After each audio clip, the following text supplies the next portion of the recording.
New York সিটিতে যানবাহনের সর্বোচ্চ গতিসীমা ঘন্টায় ২০ মাইল করে বিল পাশের ঘোষণা দিয়েছেন নিউ ইয়র্কের গভর্নর ক্যাথি হোকুল। আসন্ন স্টেট বাজেটে স্যামিস ল নামের এই বিল পাশ করা হবে বলে জানান তিনি। সিটিতে বর্তমানে যানবাহনের সর্বোচ্চ গতিসীমা ঘন্টায় ২৫ মাইল। যানবাহনের গতিসীমা কমিয়ে আনলে সড়ক দুর্ঘটনা অনেকাংশে কমবে বলে আশাবাদ গভর্নরের।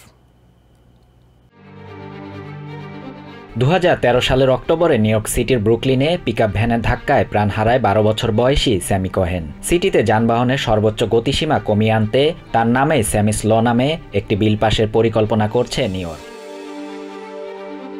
আইন প্রণেতারা বলছেন, স্যামির মৃত্যুর পর থেকে নিউ ইয়র্ক সিটিতে সড়ক দুর্ঘটনায় ৯৬ শিশুসহ ২,২০০রও বেশি মানুষ নিহত হয়েছে। এর প্রধান কারণ গাড়ির অতিরিক্ত গতি।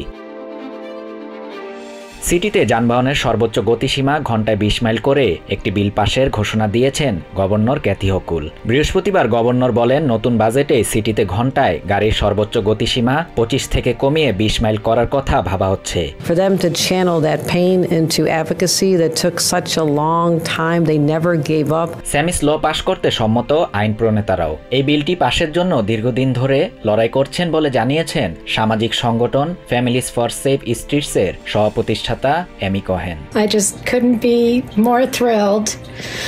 It's been a long fight. হোকুলের মতে গাড়ির গতিসীমা কমিয়ে আনলে দুর্ঘটনা অনেকাংশে কমে যাবে। এতে অনেক প্রাণহানি থেকে রক্ষা পাওয়া যাবে।